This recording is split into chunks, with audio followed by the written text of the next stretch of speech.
कामख्या काम संपन्ने कामरूप हर प्रिये कामना देहि मे सिद्धिं कामेश्वरि नमोस्तुते। कामख्या वरदां देवीं नीलपर्वतवासिनी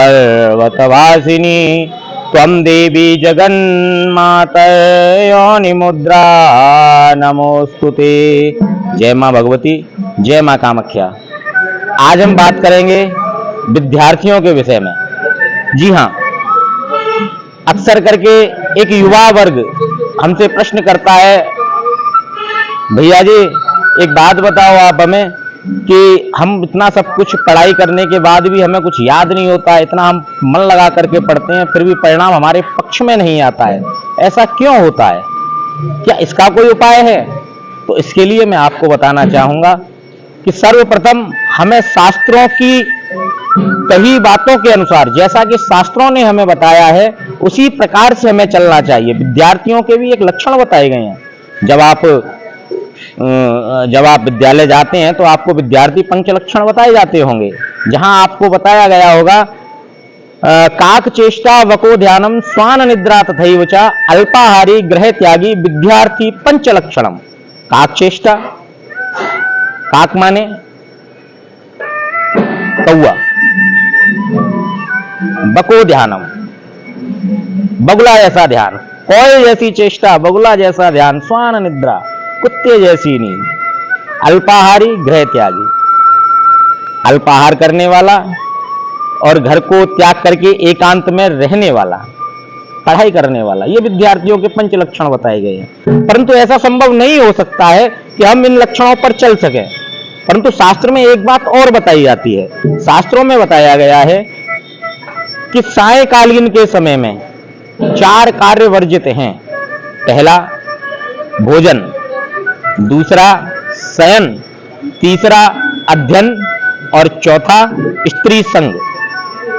दोनों समय मिले यदि हम अध्ययन करते हैं, जब सायकालीन का समय हो, इस समय यदि हम पढ़ाई करते हैं तो हम कितना भी पढ़ लें हमें कभी याद नहीं हो सकता है।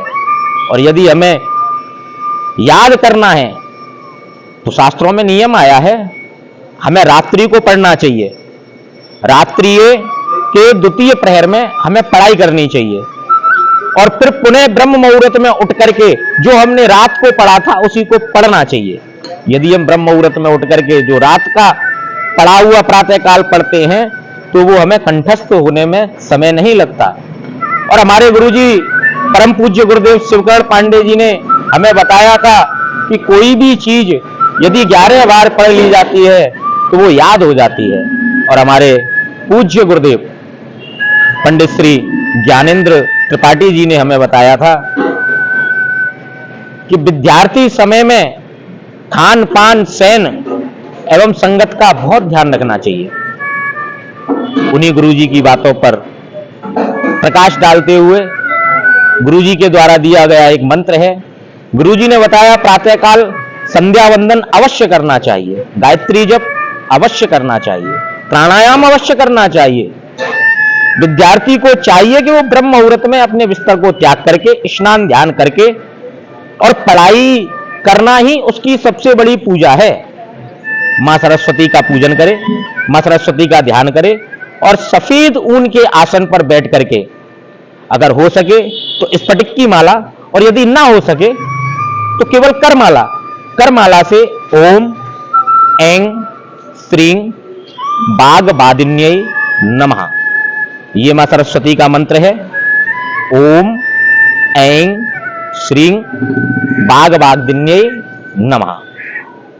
इस मंत्र की प्रत्येक विद्यार्थी को 108 बार इसका जाप करना चाहिए। और जो व्यक्ति इस मंत्र का 108 बार जाप करता है उसकी बुद्धि तीव्र होती है। नियम यही है, सायकालीन समय में, सूर्यास्त के समय में पढ़ाई न करें, उस समय पर पढ़ाई पर रोक लगा करके और मंत्र का जाप करें जो मंत्र बताया गया है।